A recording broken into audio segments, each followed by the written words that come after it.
Hi, I'm Cynthia Schiller. Please like and subscribe. We're going to talk about the difference between anger and rage. A lot of times these narcissists go into these rages, and we're going to discuss the differences because sometimes they don't even know what they did. And that's pretty scary when they've lost complete memory of the things they did. So we're going to talk in depth. How dangerous is that? So anger and rage, they're kind of related to each other, but sometimes people don't really find the differences. They're just emotional outbursts, but it goes a little deeper than that. So anger is just a feeling. You can call it an emotion of being offended or wronged. And you have that feeling. It's a defense mechanism. It's something you have to go through. It's part of the grief process. So you can be upset about maybe a loss of a job. You might get angry about it. It's okay to feel anger. It just depends on how you handle it. But rage is considered to be an action in retaliation to the anger that somebody has. So it's a little bit more than just a feeling. It's an action that is retaliatory. And it's like they want revenge sometimes, and it's just a situation, and they don't handle their anger in the proper way. So every person you come across, they've dealt with anger, just like a feeling like happiness. It just happens in life. There's things that are good, things on the that are bad, but on the other hand, rage is the extreme, an extreme expression of anger. That can be quite scary. And inside anger, that usually only happens for a little bit, maybe a few moments or a day. It usually doesn't linger as much. But if this anger builds up, it's going to cause this rage to come out. And in anger, there's no bloodshed, but with rages, sometimes watch out. It could lead to that. People get that angry, and it's retaliatory, which is the key thing you need to remember. So it's even sometimes things, they'll take things out on you, even if you didn't necessarily do anything wrong. And that's where it's even scarier. You're walking on eggshells, but this person's about to lose their cool at any moment because of all this anger. So rage is not considered healthy, but anger is healthy for us. It helps us appreciate things. It helps us, appreciate not wanting to lose things, to change things in our life so we don't lose what's important to us. But rage is vindictive. It is not healthy. So when a person is angered, they have the power to control their emotions. They can be angry inside but handle life okay, but inside this rage, they lose control. The emotions overpower their being, and a lot of times it's destructive. So a lot of times people will say rage involves anger, but anger doesn't have any rage to it. So it is different.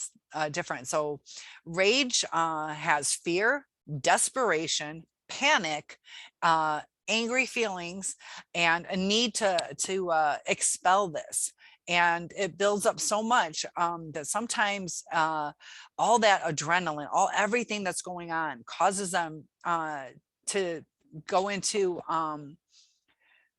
autopilot, to where they're just reacting. They're just doing things, and it's scary. So rage is a complete blackout of thoughts. They're just in survival mode, which is for their ego. And it's just extreme sometimes, and depending on who they are they physically violent? They will accentuate that. Are they verbally abusive? It's going to accentuate. Everything is just going to flow out, and they just don't even think about what's going on. It's just a buildup, like they've had those thoughts in their head, so they just come out. They don't even have to tap into them. They don't even have to process them. It's a real odd thing that happens. And sometimes, like I said, it's not always about necessarily what you did. Sometimes it might be a reaction to something, you know, you made a mistake, or sometimes we get into our reactive abuse, which, you know, we perpetuate things sometimes. But to bring about that rage sometimes is a minuscule thing that we either inadvertently did, or hopefully you guys don't purposely try to hurt, but you know, we have a need to survive too. Um, I'm not condoning our reactive abuse, but it is reactive. Just like, if somebody stabs me, I might need to stab them back. Don't stab them. That's metaphorical. Please don't stab them. But seriously, if it was a life or death thing, then really, sometimes if you can't get away, you have to protect yourself. So that's where we are. Sometimes we lash back with verbal abuse, or to teach them a lesson. Like, this is what I'm saying. Like, that's not cool. Kind of a dose of their own medicine. It's toxic, but with that rage, though, the blackout that they go through is just a complete loss of their thoughts. And a lot of times you'll see the narcissistic rage in their eyes, their pupils become larger, sometimes to where they almost take over the entire iris, the color of the eyes. Sometimes they can even redden the eyes. That's how blood boiling they are. Blood pressure is increasing. Their muscles are tensing, causing the veins to constrict, causing flushness. And sometimes you can even see their whole face change, to where I just had a great post from one of my viewers about how the person they were fighting with even stated during that rage that they were not human. When they lose who they are to where they have no thoughts and are in autopilot, are they even human? They're like they say, a meat suit. That's where you've heard this, narcissists are just meat suits, but in that rage, at least they are. Their soul is already empty or depleted. Their brain capacity is depleted. Now they have no thoughts, no empathy, especially during the rage, and anything goes. So be careful. When they get to their boiling point, that's when they're going to go into this rage, and it's an intense flow of adrenaline, to where just like I'm a burn victim, and my body went into protective mode. I remember walking up to the barbecue. All of a sudden I'm in the front yard in a pink and white towel. My dress is gone. I'm wearing a towel now. I'm waiting for the ambulance. It's a I have no idea. And I was on fire. You would think that's pretty extreme. You would probably remember burning. You don't. You don't. And the narcissist doesn't. And I had another where I went whitewater rafting and I got scared. Thank God I snapped out of it, but I blacked out when I went into the water. I don't remember the transition. I remember the boat popping up. I don't know. I must have gotten too scared.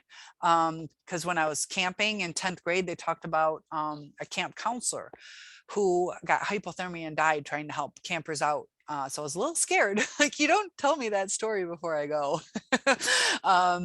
And yeah, it was at the same campground. So I got scared and I blacked out. I've had it happen to me. Mine wasn't due to anger, but it was due to survival. And the narcissist, like, I know those blackouts happen because of those two incidents, to where there's no recollection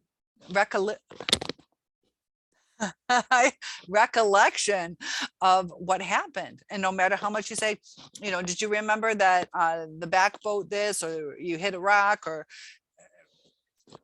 no matter how much you tell me, I'm not going to understand it. And that's what the narcissist. So, they might deny it. And they're like, I did not hit you. Um, I witnessed somebody in a blackout rage, not on me, but he was fighting with someone, and then he clocks his cousin twice. Cousin was doing nothing, sitting there calmly, not even talking to him. Still denies it. He doesn't, and I honestly believe he does not know he did it. And how scary that was, how physical it was, how it didn't matter who was in the way, how it didn't matter if it was a human, a mailbox, a wall. Be careful if you start seeing anger build up in a narcissistic person. They can, or anybody, because those blackout rages happen.